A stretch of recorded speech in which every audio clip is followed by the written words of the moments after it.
안녕하십니까. 매일 아침 조간신문의 주요 기사를 딱딱 풀어서 해석해 드리는 조간따풀 6월 20일 목요일에 인사드립니다. 오늘 아침 신문의 일면 톱 기사는 어제 열린 북한과 러시아 정상회담, 푸틴과 김정은의 회담, 그리고 어제 윤석열 대통령이 이 인구 국가 비상사태 이렇게 선언을 하고 저출산 대책들을 많이 제시를 했습니다. 자, 동아일보와 조선일보입니다. 북러 유사시 자동 군사 개입, 동맹 수준 격상, 그래서 한반도 유사시 러시아 개입 길 열었다. 그리고 아래 기사는 윤 대통령 인구 국가 비상사태 선언. 자, 인구 합계 출산율 1.0명 2030년까지 달성하겠다. 자, 이런 목표를 세웠습니다. 현재 0.72명이죠.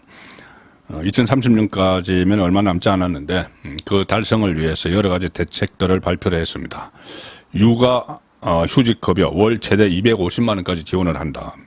출산 가구의 주택 연간 12만 호 공급을 비롯해서 여러 가지 제도들을 지금 마련을 하고 있습니다. 김정은 푸틴이 2시간 1대1 회담을 했는데 포괄적 전략 동반자 협정 이런 걸 맺었습니다. 그래서 푸틴은 침략당하면 상호 지원한다. 그리고 미국 주도 유엔 대북 제재 고쳐야. 그런데 지금 러시아는 우크라이나와 전쟁을 하고 있죠. 그래서 이 부분에 대해서 약간 양쪽의 발표 내용이 좀 미미하다 이런 분석도 나오고 있습니다. 김정은은 북러 동맹 관계라는 새로운 수준 올라 최고 전성기다 이렇게 이야기를 했습니다. 그래서 옛 소련 시절의 자동 군사 개입 조항에 근접했다. 뭐 이런 말도 있지만은 중국은 불편한 승기를 내비치고 있는 상황이죠.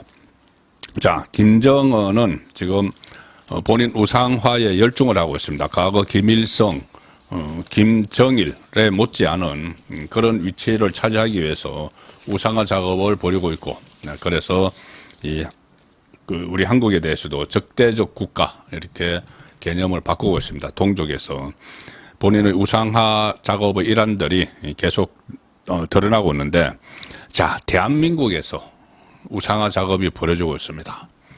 민주당의 이재명이죠. 정말 어처구니 없는, 왜 많은 분들이 왜 이재명에게 그렇게 친명계가 꼼짝을 못하고 결사옹위를 하고 있는지. 물론 일반 유권자들 중에서도 도대체 이 범죄 혐의가 수두룩한 이재명을 선택하는 이유를 모르겠다 이렇게 말씀하시는 분들도 상당히 있지만 그건 뭐 복합적인 요인이 작용을 한 것으로 보이고, 일단 친명계가 왜 이렇게까지 할까 잠시 후에 제가 근거를 하나 설명을 드리겠습니다. 일단 이재명 우상화인데, 자, 동아일보 정치면 기사와 중앙일보 정치면 기사입니다. 이재명 이러면 내일 연임 도전 선언, 친명 2기 지도부 교통 정리에 나섰다. 그리고 중앙일보는 강민구 민주당 아버지는 이재명, 정청래는 이재명 세대다.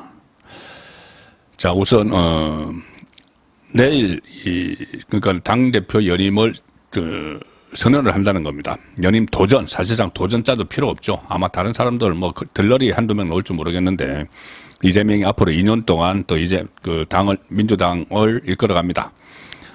친명, 대안부재 내세워, 재출마 설득, 이런 모양을 갖추는 거죠. 설득을 하는 모양. 제발 다시 한번 당대표를 맡아주십시오.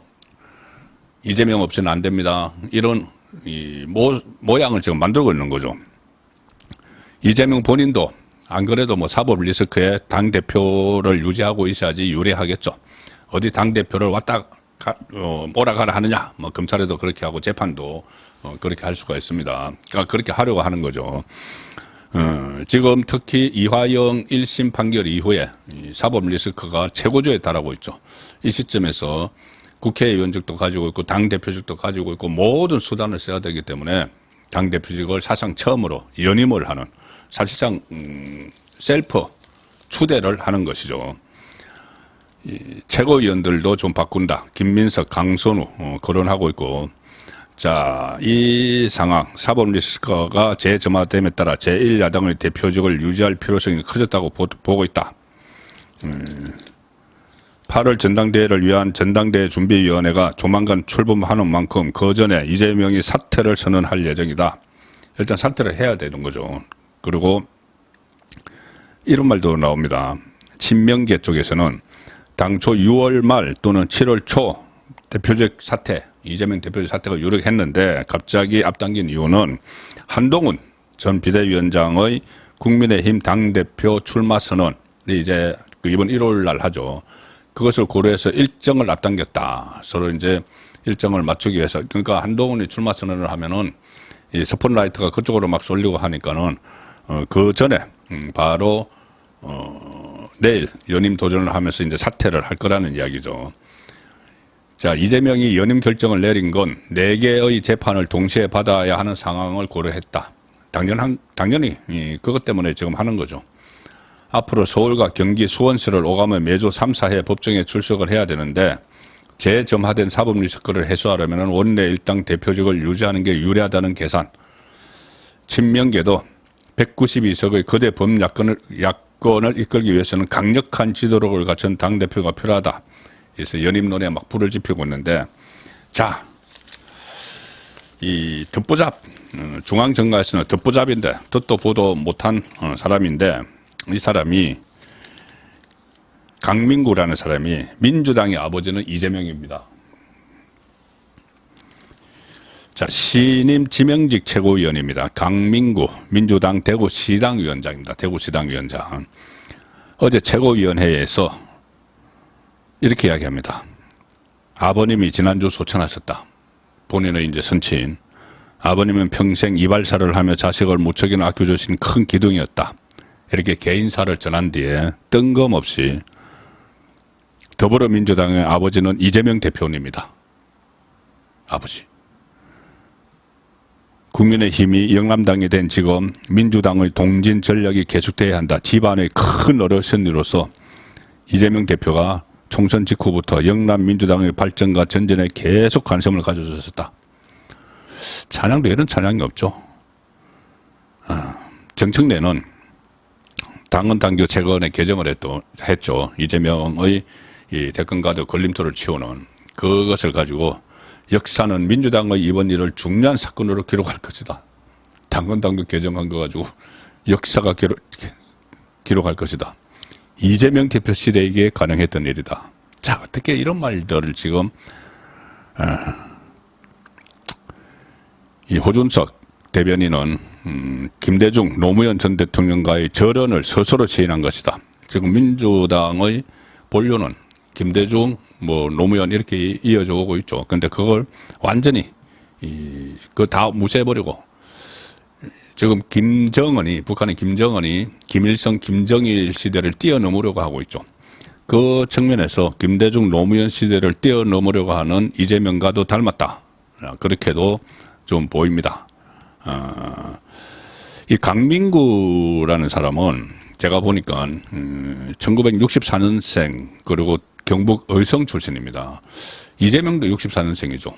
동갑이죠. 그리고 이재명은 안동 그리고 의성 바로 이웃입니다. 그래서 어떻게 보면은 동향의 친구뻘인데 아버지와 본인의 아버지가 돌아갔었다고 하면서 아버지와 비교를 하는 최고위원 시켜줬다고 그러는지. 근데 최고위원 6월 10일 날 지명직 최고위원이 됐는데 이 새로 이재명 대표 체제 2기가 출범을 하면 또 다른 사람으로 바꿔버릴 수도 있죠. 어쨌든 이 강민구라는 사람이 어떤 사람이냐. 일단 그 경북대를 졸업을 했는데 삼성전자 사원 생활을 하다가 대구의 수성구 구의원을 합니다. 그리고 대구 시의원을 하고 지난 총선 때는 주호영 국민의힘 후보와 수성갑에서 겨뤄서 패배를 했죠. 그리고 대구시당 위원장으로 있다가 6월 10일 날 지명직 최고위원이 된 인물인데, 그래서 어떻게 보면 갑자기 이제 중앙당으로 들어갔습니다. 중앙당으로 들어가서 첫 일성이 민주당 아버지는 이재명이다.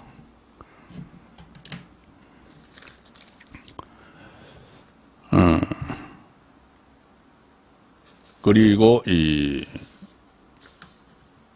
이렇게 이재명을 묶는 건은 무엇일까? 제가 좀 전에 말씀드렸죠. 건이 있을 텐데 그 건 중에 하나는 다 아시다시피 공천권입니다. 공천권. 이재명 총선 전에 공천권을 막 행사를 해서 이재명 당을 만들었죠. 친문들을 비롯해서 비명 행사, 친명 행제 그렇게 해서 공천권을 가지고 막 묶었는데 이렇게 막 충성하도록 묶었는데 또 지금은 막 자리를 나눠주는 걸로 최고위원 자리를 나눠주고 당직을 주고 이렇게 해서 막 묶고 있습니다. 그리고 공천권을 행사할 때는 자기를 변호했던 변호사들 막 그 금배지 막 나눠주듯이 막 하고 이렇게 묶었죠. 또 하나 이 친명계를 묶는 건이 하나 있는 걸로 지금 확인이 됐습니다. 뭐냐? 돈입니다.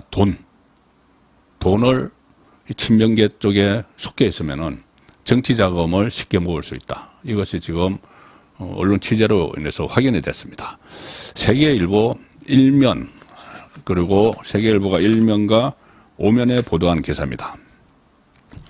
자, 친명 타이틀 단 지역구 의원들 후원금만으로 총선 비용 충당. 민주총선 후보자 245명을 분석을 해보니까 개인 자산 지출 비중은 평균 47.67%인데 자기 돈을 이제 더 쓴 사람들 후원금 말고 그 다음에 41명은 자기 돈을 쓴 게 한 20% 밑도는데 그중에서 30여 명이 친명계라는 겁니다. 전체 민주당 후보자들의 정치자금 지출 총액 대비 개인 자산 지출 비중 평균값은 47.67%인데 친명계는 뭐 자기 돈 거의 안 썼다는 이야기입니다. 간단히 말씀드리면은 보통 이 총선 취재 저도 많이 해봤지만은 과거에는 수십억 단위로 돈이 막 들어갔죠. 지금 뭐 오세훈법이나 이런 걸로 인해서 선거법 개정으로 인해서 또 정치자금법 뭐 투명화, 정치자금 투명화 이런 걸로 인해서 돈이 안 들어간다고 하지만 그래도 수억 들어갑니다. 선거 한번 제대로 치르려면은. 그런데 그 후원금으로 어림도 없죠.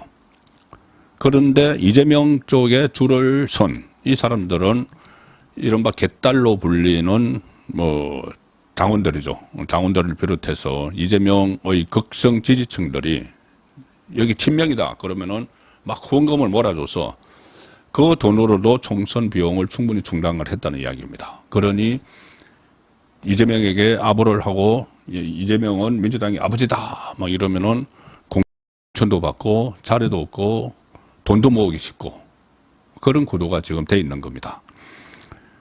가령 민주당 박찬대 원내대표 지금 사실상 원내 총무죠. 그냥 이재명이 갖다 꽂았습니다. 그 과거에 뭐 이재명은 뭐 코털을 만져줬다 뭐 이런 그 말이 있는 그 사람이죠. 그리고 박찬대는 이화영을 해요하기 위해서 이화영의 부인도 만나고 막 그렇게 했던 맹목적 충성파죠. 박찬대를 비롯해서 대표적 친이재명계 지역구 국회의원들이 22대 총선을 후원해 기부금만으로 치른 것으로 확인이 됐다. 세계일보가 분석을 했습니다. 세계일보가 중앙선거관리위원회 정보공개 청구를 통해 확보한 민주당 22대 총선 지역구 후보자 245명 정치자금 수입, 지출, 회계 보고서를 분석한 결과입니다. 총선 기간 이재명 대표가 후원회장을 맡은 일부 후보자도 상당액을 후원의 기부금에 의지했다. 이재명 역시 정치자금 대부분을 후원의 기부금으로 충당했고 개인 자산은 단 480원만 원 사용을 했다. 너 480만 원인 줄 알았더니 480원만 원 사용을 했다. 그러니까 이게 전부 다 후원의 기부금 이렇게 하기에 좀 민망해서인지 자기 돈도 썼다. 그 집어넣은 것 같은데 480원. 이재명을 포함한 친명계 상당수가 단단한 지지층의 후원금에 힘입어 경제적으로 큰 부담 없이 선거를 치를 수 있었다. 개인 자산 지출이 아예 없이 선거를 치른 후보자는 8명인데 자기 돈 한 푼도 안 쓰고 후원금만으로 선거를 치른 후보자는 8명인데 자, 이 사람들은 또 선거를 이렇게 후원금으로 선거를 치르고 나면은 그게 다시 당선되고 10%면 50% 보전받고 15% 이상 득표라면은 전에 보전을 받죠. 또 보전을 받아서 그걸 또 정치자금으로 또 쓰는 겁니다. 개인 자산이 지출이 아예 없이 선거를 치른 후보자 8명인데 그 중에 한 명, 김원희 개파 색차가였던 김원희를 제외하고 7명이 다 친명계다. 다 친명계. 박찬대 원내 총무, 이해식 대변인. 이 이해식은 그때 이 대선 때 김혜경 그 수행 실장을 했죠. 비서실장 비슷하게. 그러니까 다 완전히 개딸들에게 딱 인식이 되어 있는 겁니다. 그 다음에 김병기, 뭐 대변인 했던 이모경, 그 맹목적인 충성파 철험의 김용민, 백혜련, 이재정, 이런 사람들이 전부 다 자기 돈 한 푼도 안 쓰고 총선을 치렀다는 겁니다. 자, 박찬대 같은 경우는 인천 연수갑이죠. 총선 기간 정치 자금으로 1억 9,626만 원, 그러니까 2억 원, 사실상 2억 원을 지출했다. 이렇게 선관위에 보고를 했는데, 선거 로고송 제작을 위한 정당 지원금 8만 6천 원. 이제 정당에서 지원을 하는 게 이제 선거 로고송 제작비 8만 6천 원을 제외한 나머지 금액을 모두 후원의 기부금으로 충당을 했다. 이재명 콧돌 만져주고 막 해서 이재명에게 불리한 정언을 하는 이하영을 회유하기 위해서 부인도 만나고 막 몸으로 뛰는 그런 모습을 보여줬죠. 그러니 개딸들이 기특해 하는 겁니다. 기특해. 이 사람들은, 그러니까 이재명이 만약에 지금 사법리스크나 이런 걸로 해서 무너져 버리면은 이 사람들은 오갈 데가 없어집니다. 돈줄도 막혀버리겠죠. 이재명 지금 만약에 구속되면은 개딸들 끝까지 안 있습니다. 이 구속되면은 다음에 피선거권 박탈돼서 다음 대통령 선거에 못 나오는데 이재명은 그 정치권에서 사라지는 거죠. 그러면은 이렇게 무리를 지어서 따르던 돈도 생기고 공천도 받고 자리도 받는 이 사람들은 갈 곳이 없어지는 거죠. 그래서 이재명을 어떻게든 보호하기 위해서 무슨 행동이라도 하는 기막힌 공동 운명체가 돼 있는 상황입니다. 자, 그렇기 때문에 조금 전에 말씀드린 강민구 민주당 아버지는 이재명, 정청래 이재명 시대다. 그래서 친명 2기 지도부 새로 출범한다. 이런 어떻게 보면은 이해할 수 없는 그런 일이 민주당 안에서 일어나고 있는 겁니다. 공천권, 자리, 돈 이게 복합적으로 연결이 되어 있습니다. 지금 국민의힘은 전당대회 앞두고 친윤, 친한 뭐 이런 논쟁들이 벌어지고 있는데 당초에 한동훈 전 비대위원장 그리고 윤석열 대통령의 갈등이 시작된 것은 김경률에 의해 있습니다. 원래 좌파 출신인데 조국 사태 때 전향을 한다고 해서 왔던 김경률이 비대위원으로 있으면서 특히 김건희 여사를 마리 앙뚜아네트에 비유를 한 이후로 갈등이 정폭이 됐죠. 지금도 잘 수습이 되지 않는 그런 모습 같은데 수습이 돼야 됩니다. 양쪽이 순망치안의 관계이기 때문에 같이 가야 되는데 아직은 좀 티격태격하는 그런 상황인데 김경률에 대한 논란이 지금 커지고 있고 이 상황에서 한동훈 비대위원장은 일요일에 대표 출마 선언을 합니다. 자, 조선일보 정치면과 중앙일보 정치면입니다. 김경률 누가 데려갔나? 뜬금없는 공방이 벌어지고 있다. 여당 안팎에서 한동훈 둘러싸고 대립각이 일어나고 있고 중앙일보 기사는 선거 명당에 캠프 차린 한동훈 이러면 23일 대표 출마 선언 국회 앞 대산 빌딩의 사무실 계약 이 말씀부터 드리면은 전당대 7.23이죠. 7.23 전당대 경쟁이 본격화되고 있는데 후보 등록을 다시 앞둔 19일 어제 한동훈 전 비대위원장이 국회 앞 대산 빌딩에 선거 사무실을 차리고 본격적인 전당대회 준비에 나섰다. 이 국회에서 이제 국회 대로를 건너서 보면은 그쪽에 각 당의 당사도 있고 여러 가지 정당들이 정당은 물론이고 어떤 정치인과 관련된 사무실이 상당히 많습니다. 그리고 또 대선 때나 특히 대선 때 되면은 각 대선 후보들이 캠프를 막 차리죠. 그 캠프가 여의도 그 국회의사당 국회 대로 건너편에 있는 그 빌딩이 있는데 그 빌딩 한 대여섯 개 빌딩에 이 캠프를 차립니다. 한 몇십 년 동안 계속된 겁니다. 그 전에 DJYS 그때도 그 여의도 정가라고 이야기하는 게 이 정당도 거기 여의도에 있지만은 또 국회도 있지만은 각 국회의원들의 개인 캠프가 거기 항상 차려지기 때문인데, 자, 한동훈도 탈여의도를 이야기했지만은 그래도 이 후보, 그러니까 당권 경쟁에서 당원들이 80%, 그러니까는 이 여의도 정가에서 국민의힘을 이렇게 좀 상대를 해야 되죠. 그래서 여의도 안에 캠프를 차렸습니다. 여의도 안에 캠프를 차렸는데, 대권 명당이라고 불리는 곳, 각 몇 개의 건물이 있는데 거기서 과거에 이런 대통령이 배출했다. 그래서 대권 명당 이렇게 불리는 곳이 있는데 그 중에 한 곳에 캠프를 차렸습니다. 어디냐? 대산 빌딩.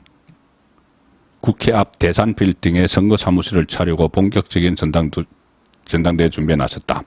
대산 빌딩은 박근혜 전 대통령이 그때 캠프가 있었고 문재인 전 대통령도 선거 캠프가 있었던 곳입니다. 두 명의 대통령을 배출한 빌딩, 거기에서 그래서 선거 명당, 대권 산실 이렇게 부르는 곳에 캠프를 차렸습니다. 그냥 한동훈 지금 당장 당권이 최종 목적이 아니겠죠. 대권의 목적이기 때문에 이런 자리를 선택을 했다. 왜 그러냐면은 한동훈 주변에는 이미 기성 정치판에 있던 사람들이 포진을 해 있습니다. 그래서 탈여의도를 외쳤지만 그것이 현실적으로 안 되는 것임을 좀 깨닫는 것 같습니다. 그래서 여의도 속으로 들어가는 그런 모습을 보이고 있습니다. 출마 선언은 이르면 23일 일요일이죠.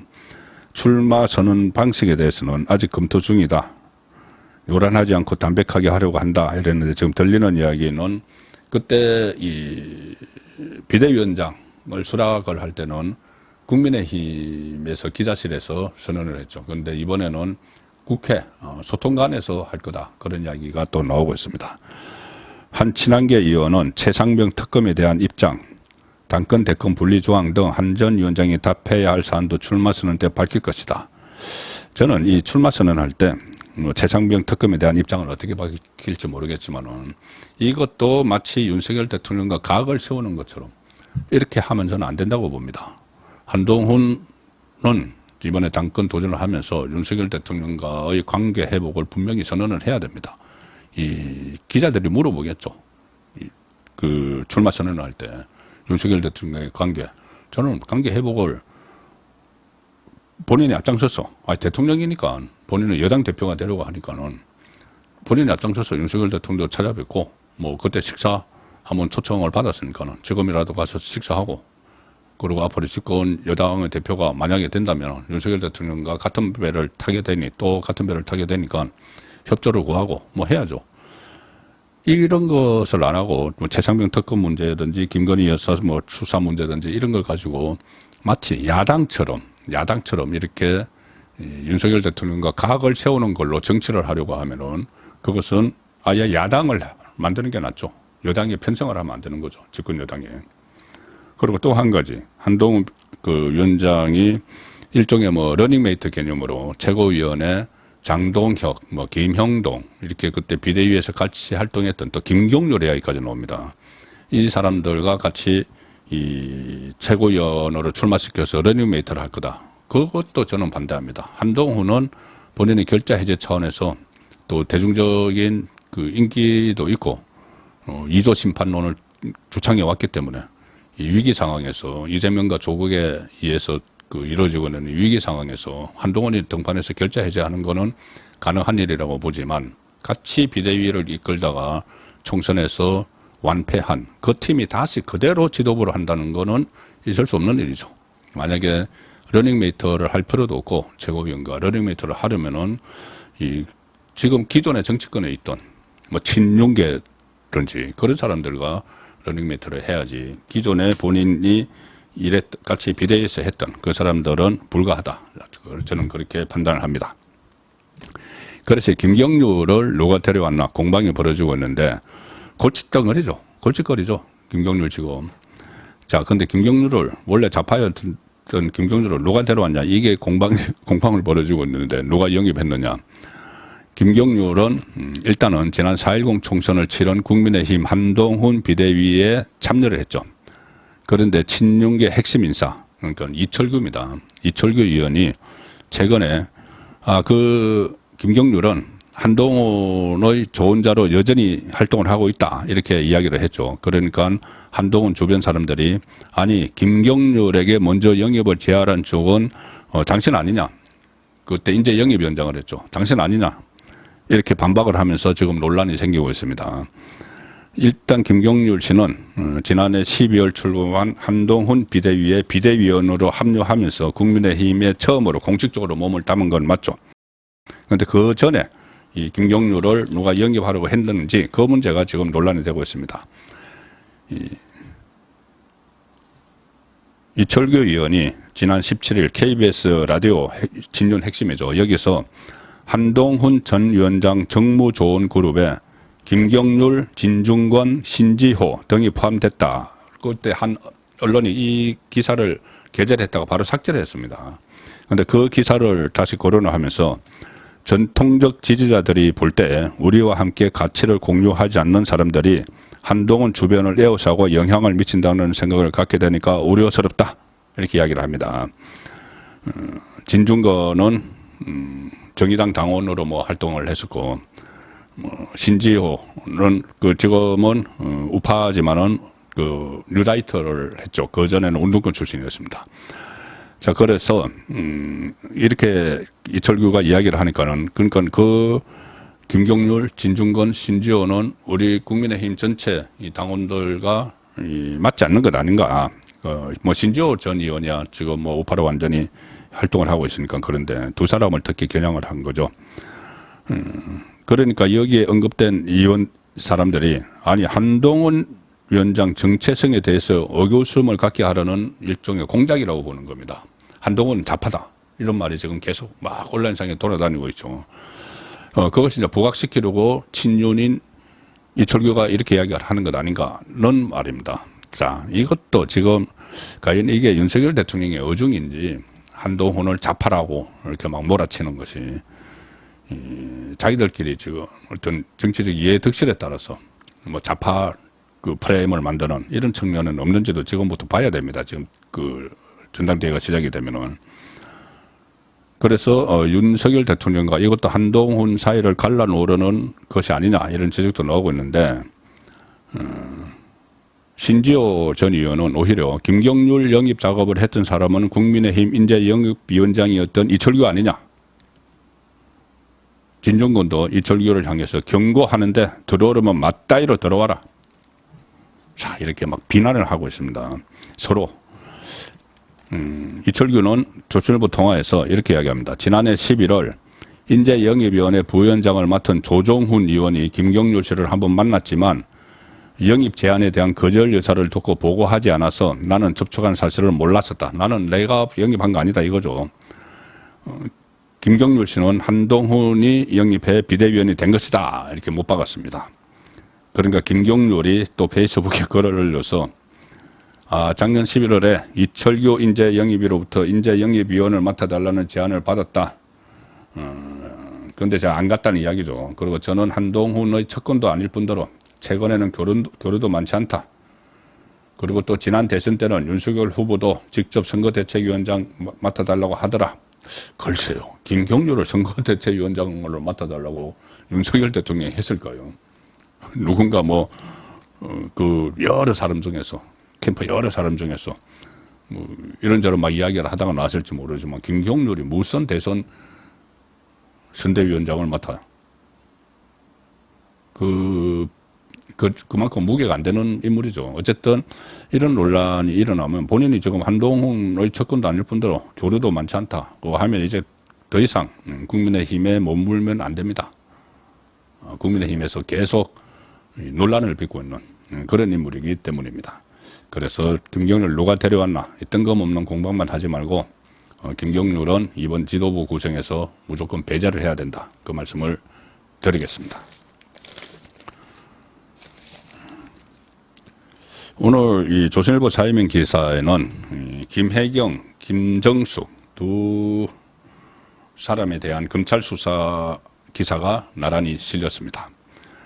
자, 검찰은 디올백 의혹 대통령실 행정관 첫 조사, 김건희 여사 보좌 했던 행정관인데 최재형과 연락을 했죠.